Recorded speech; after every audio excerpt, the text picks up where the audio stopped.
Fala pessoal, sejam todos muito bem-vindos a mais um vídeo do canal Consulta Pública. Hoje nós vamos detalhar como está o projeto do Bolsa Família, a medida provisória do Bolsa Família, que começa em junho, mas está sendo votada enquanto isso, porque é uma medida provisória e precisa passar pelo Congresso. E eles analisaram 3 pontos. Preste atenção, 3 pontos. 13º do Bolsa Família.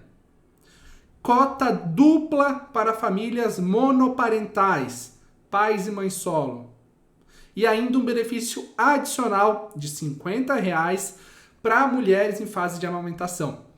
Preste muita atenção, 2 desses já foram recusados de cara e um está passando para o projeto final. Só não esqueça, antes da gente detalhar isso, de deixar o like, de fazer a inscrição, que é muito importante que a gente acompanhe o que está acontecendo no Bolsa Família. Bom, pessoal, a gente tem aqui as emendas que foram apresentadas. O que são emendas? Vou tentar resumir para vocês. Lá em março, o governo enviou uma medida provisória, que são medidas que já passam a valer como lei imediatamente, que cria esse novo Bolsa Família. Eles criaram 150 de adicional para crianças até 6 anos e criaram essa nova composição dos 600, programada para começar em junho, tá? Beleza. Só que quando eles criam isso, vai para o Congresso. Então o Executivo, que é lá o Ministério do Desenvolvimento Social, o presidente Lula, escreve, envia isso, passa a valer como lei, mas os congressistas, senadores, deputados precisam avaliar essa medida provisória e eles podem sugerir edições, que são emendas. E foram sugeridas edições que criavam o 13º, o abono extra no fim do ano, e criavam a cota dupla. E eu segmentei porque elas ficaram todas juntas e foram recusadas pelo mesmo motivo. Nós tínhamos aqui as emendas de número 8, 35, 39, 79 e 83. Estou parecendo aqui o senhor do bingo. Essas aqui criavam o 13º, foram algumas das que criavam o 13º que foram recusadas. E as de número 47, 84 e 132 criavam a cota dupla.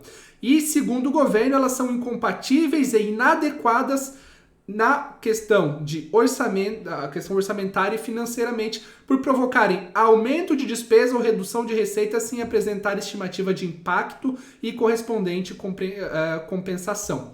Ou seja, o relator do projeto, que é da base do PT, destacou que essas medidas aqui, essas solicitações não estavam acompanhadas de uma correspondência financeira. Todo projeto ele tem que estar amarrado. Então, vamos fazer isso pagando com isso.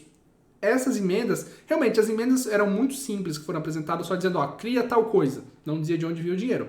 Mas, ao invés de recusar, eles poderiam pegar esse orçamento que tem lá, dinheiro sobrando desse orçamento do Bolsa Família, e criar isso.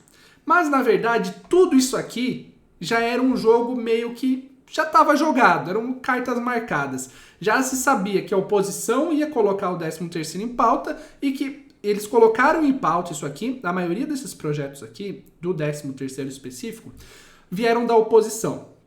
Qual que é o sentido disso? Eles já sabiam que seria recusado. Só que eles queriam criar isso para o governo recusar, para aí ter o discurso e falar, olha, o governo tirou fora o 13º. Então, tanto o governo atual não quer pagar o 13º, o pessoal que sugeriu isso também tá nem aí, tem deputados ali que não entendem nada de Bolsa Família, colocaram só para ficar uma notícia negativa para o atual governo. Então, tem mocinho nessa história? Não. Nenhum dos lados está ligando para você.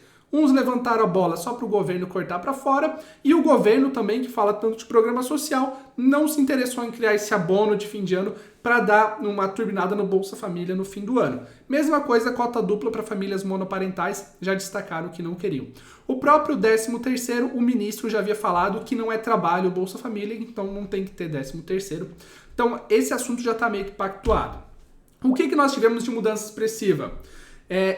Algumas emendas das que foram aprovadas são questões técnicas, mas uma delas diz, na parte que propõe a inclusão das nutrizes para recebimento do benefício variável no valor de R$ 50 por mês, considerando-as total ou parcialmente aprovadas, ou seja, R$ 50, mas provavelmente eles vão linkar isso num espaço de 6 meses de recebimento para mulheres em fase de amamentação.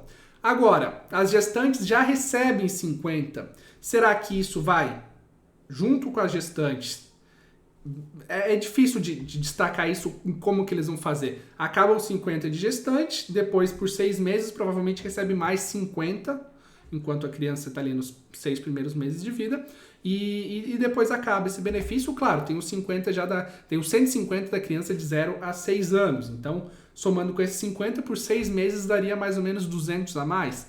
Depois a gente abre essa conta quando isso for devidamente aprovado, eles vão ainda para fazer votação disso. Retiraram algo do que está previsto para junho? Não, continua a mesma base, o mínimo de 600 feito com aquela conta dos 142 por pessoa. Soma 142 por pessoa, se não chegar a R$600, um benefício complementar eleva até o mínimo de 600, mas para famílias maiores, por exemplo, de 10 pessoas, vai para 1.420. O adicional de 50 para gestantes, jovens de 7 a 18 anos, e provavelmente nutrizes, ou seja, mulheres em fase de amamentação. E o adicional de 150 por criança de 0 a 6 anos completos. Então eles não mexeram nessa base. Isso deve ser votado muito em breve para em junho, quando efetivamente comece na totalidade a lei do novo Bolsa Família.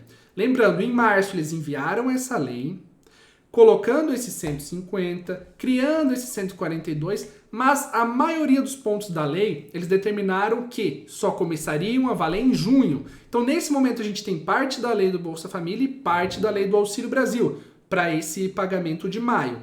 Em junho, começa toda a lei do Bolsa Família a valer. E eles querem que, quando isso comece, essa medida provisória já tenha sido aprovada para que essa lei já esteja definitiva. Ou seja, vai começar em junho com os senadores e deputados já tendo aprovado tudo para não correr o risco de começar e depois ter alguma alteração expressiva e eles terem que mexer nesse projeto. Então o que nós temos é isso.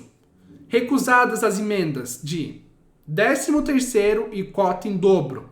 50 para mulheres em fase de amamentação deve passar. Isso ainda tem mais algumas etapas no Congresso. Eles podem ter alguma alteração ou outra, mas não acredito que teremos qualquer tipo de alteração quanto a 13º e quanto a cota em dobro para mãe solo ou pai solo. Isso dificilmente, a chance é remota de que a gente tenha qualquer novidade. A chance era passar essas emendas agora. No relatório já saiu fora. Eu acho muito difícil que aconteça alguma mudança quanto a isso futuramente. Quero saber a opinião de vocês nos comentários sobre esses dois pontos. 13º e cota em dobro, o que vocês pensam disso? E esse benefício a mais de 50 para mulheres em fase de amamentação, que a gente está tentando entender se vai ser pelo período de 6 meses ou se eles vão esticar, de repente, até 2 anos da criança. Enfim, entender como é que vai funcionar certinho esse regramento. Quero saber a opinião de vocês ali nos comentários. Muitíssimo obrigado por sua audiência e até o próximo vídeo.